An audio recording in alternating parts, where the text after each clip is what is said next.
di lapas ngajak orang untuk benar, orang pasti akan nunjuk dengan 4 jari. Ah, hidup lu juga nggak bener, nggak usah ngajak-ngajak gue. Itu yang paling susahnya. Ya lu juga lagi di penjara, ngapain suruh-suruh gue yang belajar Al-Quran? Lu juga masuk kok, kan lu juga koruptor, kan lu juga ya kriminal, sama aja. Kan begitu kan, kita akan mendapatkan tantangan balik. Tapi yang pasti satu cara adalah kalau kita udah lillahi ta'ala, orang mau ngomong apapun juga, ah itu mah pencitraan, ah ini mah ini, kalau udah lillah Allah kasih jalannya.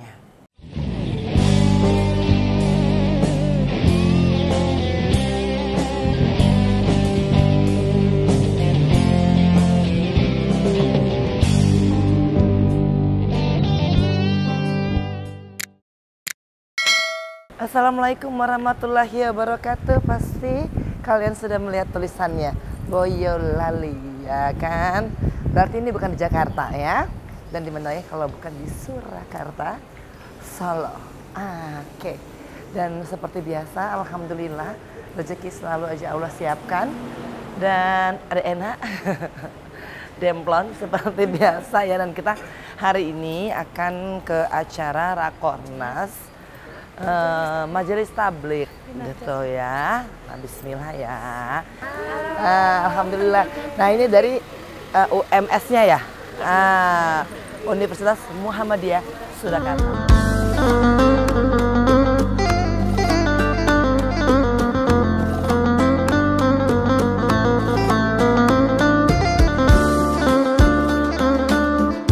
Restoran yang paling terkenal kayaknya dan jadi rekomendasi waktu kita ke Solo kemarin, kita sempat makan di sini, namanya restoran Adem Ayem. Artinya ayam yang adem, atau gimana ya? Pokoknya adem ayem tuh berarti ya adem hati. Adem hati. Oh emang gitu? Ya pinter loh ya. Jadi bukan. Hatinya adem-adem aja. Emang ayam hati? Itu ayam, ini adem ayem. Ayam sama ayam Oh beda. ini ayam bukan ayam. Oh ya Allah, maafkan aku ya. Aku harus belajar banyak bahasa Jawa kayaknya.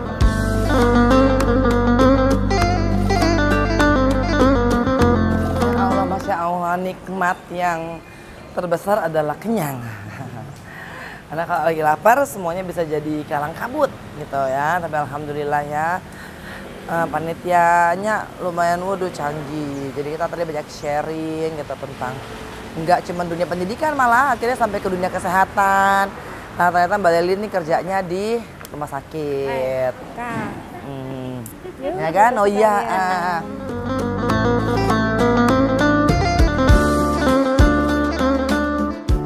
Assalamualaikum warahmatullahi wabarakatuh.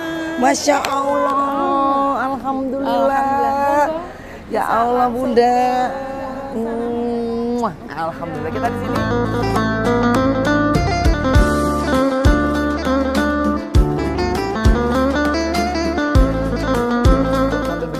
Ya, assalamualaikum. Ya.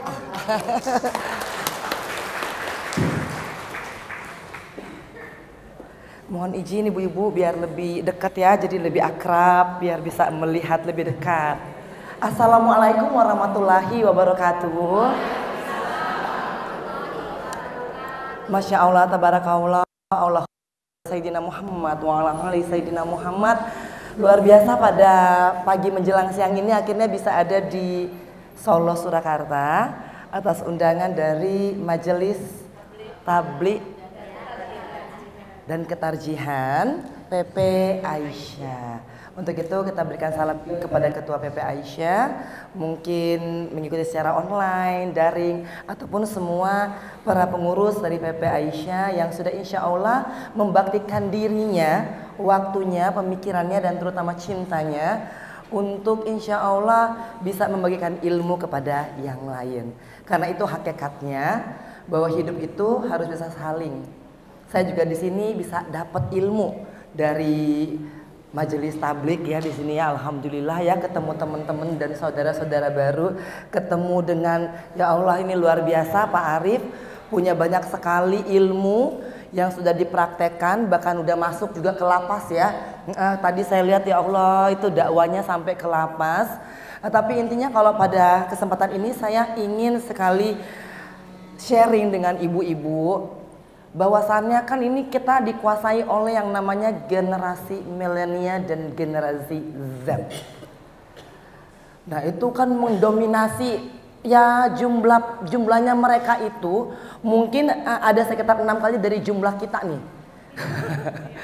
Nah sehingga kesulitan kita itu untuk masuk ke dunianya mereka karena terlalu jauh perbedaan umurnya, membuat kita yang sekarang ini harus punya strategi berdakwah yang bisa diterima oleh generasi milenial dan generasi Z yang notabene lebih banyak jumlahnya dari kita.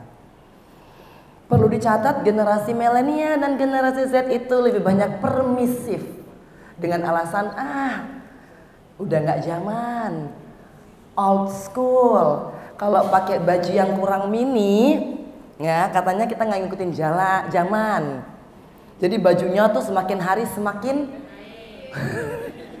Astagfirullahalazim, dengan alasan mode, dengan alasan fashion, dengan alasan gaul. Kalau nggak pakai baju begitu nggak gaul. Sekarang mah modelnya emang lagi begini. Jadi kalau misalkan nggak kebuka, kayaknya nggak gaul banget. Nah kan bagaimana kita bisa meyakinkan ke mereka bahwasannya salah satu daripada akidah kita beragama Islam adalah menjaga kehormatan diri kita. Dan itu susahnya setengah mati untuk masuk ke alam pikirannya mereka. Karena mungkin, bukannya mungkin lagi, tadi Pak Arief tuh sudah menjelaskan bahwa bom dari digital ini kan luar biasa. Segala macam konten itu masuk tanpa filter. Karena apa? Kita disuguhkan, buka TikTok langsung muncul FYP, ya kan? Buka IG langsung muncul Reels. Kita buka Facebook juga langsung muncul. Nah, itu kan kita disodorkan dan kita nggak punya kuasa buat mengatur. Sehingga bagaimana agar supaya dakwanya kita ini paling tidak, ya kalau misalkan saya selalu berharap terima 100% mungkin enggak, tapi 80% nyangkut-nyangkut dikit lah.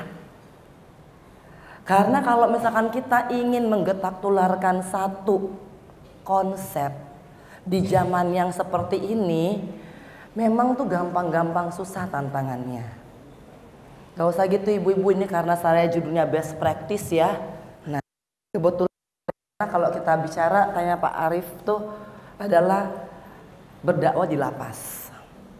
Nah, kalau berdakwah di lapas itu kan sekali kita dakwah oke, gitu.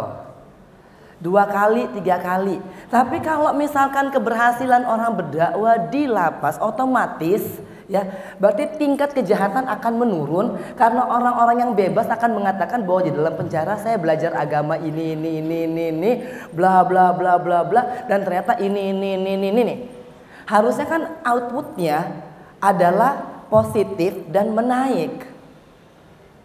Tapi kan sekarang nyatanya kok malahan bukan hanya meningkat jumlah tahanan di setiap lapas, tetapi juga yang namanya residivis itu bertambah. Yang melakukan kesalahan berulang. Berarti ada yang salah dalam sistem metode kita untuk berdakwah di dalam lapas. Kemarin saya ke lapas, ya Allah. Karena saya selalu punya mimpi bahwa lapas akan menjadi tempat orang berubah.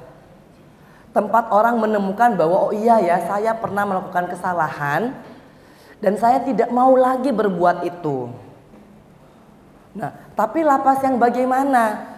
Kalau akhirnya dia insafnya, tobatnya hanya pada saat di lapas saja, itu udah biasa. Nanti Pak Arief bisa menemukan biasa. Di dalam pasti, Masya Allah. Ya kan, kalau perlu tuh ibarat katanya setiap hari ngaji, ya kan, hafalan Quran iya. Yang menjadi tantangan adalah ketika dia bebas. Akan begitukah polanya?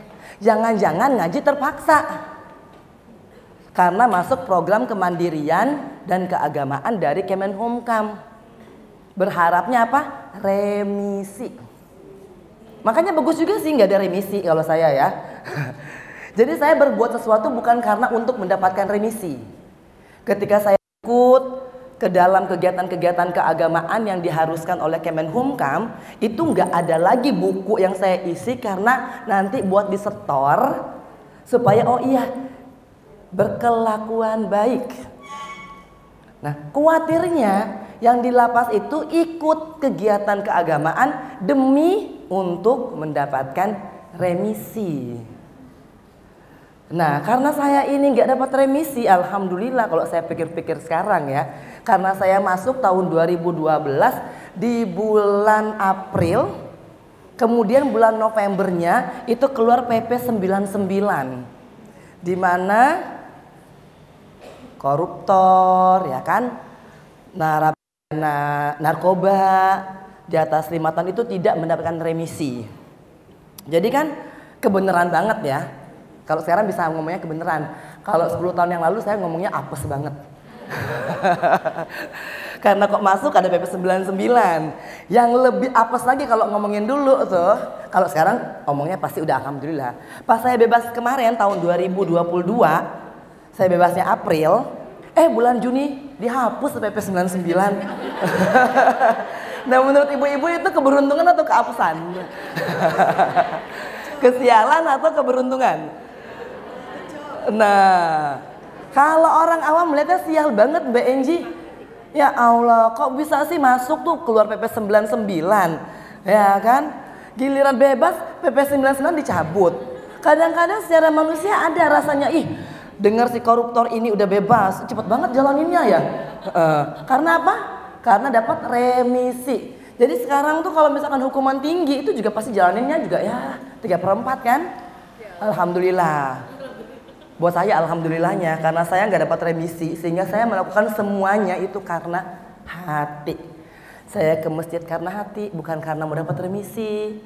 Saya baca Al-Quran karena saya mau cari Allah, bukan karena mau cari muka sama petugas.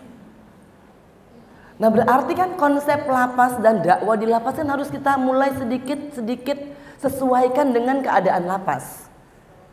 Ini kalau kita berbicara komunitasnya baru di lapas aja, belum lagi Gen Z, belum lagi milenial. Tapi kalau ini yang kecil ini aja, kadang-kadang kita nggak tepat sasaran. Oke, bisa dibilang keberhasilan program kemandirian dan keagamaan itu ya bintang 5 lah kalau sekarang kalau rating gitu kan. Tapi kan harusnya kalau misalkan keberhasilannya bintang 5, outputnya juga harusnya bintang 5. Pertanyaannya kenapa sekarang lapas masih selalu over capacity? Berarti jangan-jangan orang masuk penjara 2 kemungkinannya. Keluarnya dia benar-benar tobat atau dia keluarnya naik kelas dari yang pemakai narkoba jadi bandar. Ya kan? Dari yang bandar dia jadi apa? Yang punya semua bandar tuh ada lagi. Karena akhirnya tempat lapas itu bukan jadi belajar yang benar tapi belajar yang nggak benar. Kalau koruptor keluarnya jadi apa ya? Saya kurang tahu tuh. Ada katanya dulu mantan jaksa keluarnya malah makin jadi heboh gitu kan. Ya begitulah. Karena lapas ini harusnya jadi tempat orang untuk berubah dari hati. Bukan karena remisi. Bukan karena pengen dibilang, ya kalau namanya di lapas itu kan yang dicari adalah remisi. 10 tahun, hitung-hitung jalaninnya 6 tahun. Kalau saya kena penghapusan PP 99 berarti kalau saya kenanya 10 tahun paling jalaninnya 6 tahun. Artinya lumayan besar, tapi apa? Gak dapat hafalan Al-Quran. Bisa-bisa saya kalau misalkan dapat remisi itu keluarnya bukan makin baik tapi makin menggila. Karena udah tahu seluk-beluknya sayang. Oh, kalau mau kan biasa begitu. Kita ini ngomonginnya ini karena best practice ya. Orang kan kalau mau korupsi, kalau saya masuk gara-gara korupsi, paling orang bilangnya apa? Ih Mbak Enji apes banget. Banyak loh yang korupsi tapi nggak ketahan. Banyak yang korupsi tapi nggak ketangkep. Caranya Mbak Enji nih yang salah. Padahal yang salah itu adalah korupsinya. Kok jadi cara saya korupsi yang salah? Ya korupsinya yang nggak bener. Emang ada cara yang lain gitu berkorupsi bisa halal? Kan tetap nggak ada. Nah, jadi yang harusnya diberantas itu adalah korupsinya, bukan cara untuk menghindar biar nggak ketangkep oleh KPK. Kan akhirnya yang dipelajari gimana caranya ya biar nggak ketangkep ya. Pasanglah gitu kan layer 1, layer 2, layer 3 gitu kan. Mulai cari cara gimana agar supaya nggak masuk ke dalam TPPU. Biar agar supaya hasil korupsi itu aman. Ya kan dikasihlah nama A, nama B, nama C, nama D. Innalillahi wa inna ilaihi rajiun. Emang dijamin nanti kalau misalkan dipakai nama orang itu nggak jual. Ya kan kita ini kan berangan-angan aja. Nah makanya ini ada yang sedikit harus kita pikirkan bagaimana agar supaya dakwah kita ini tepat sasaran. Komunitas kecil aja belum tentu kita bisa menggapainya kalau cara kita salah. Kalau saya itu di lapas ngajak orang untuk benar, orang pasti akan nunjuk dengan 4 jari, ah hidup lu juga nggak bener, nggak usah ngajak-ngajak gue. Itu yang paling susahnya. Ya lu lagi di penjara, ngapain suruh-suruh gue yang belajar Al-Quran? Lu juga masuk kok, kan lu juga koruptor, kan lu juga ya kriminal, sama aja. Kan begitu kan, kita akan mendapatkan tantangan balik. Tapi yang pasti satu cara adalah kalau kita udah lillahi ta'ala, orang mau ngomong apapun juga, ah itu mah pencitraan, ah ini mah ini. Kalau udah lillah, Allah kasih ijazah.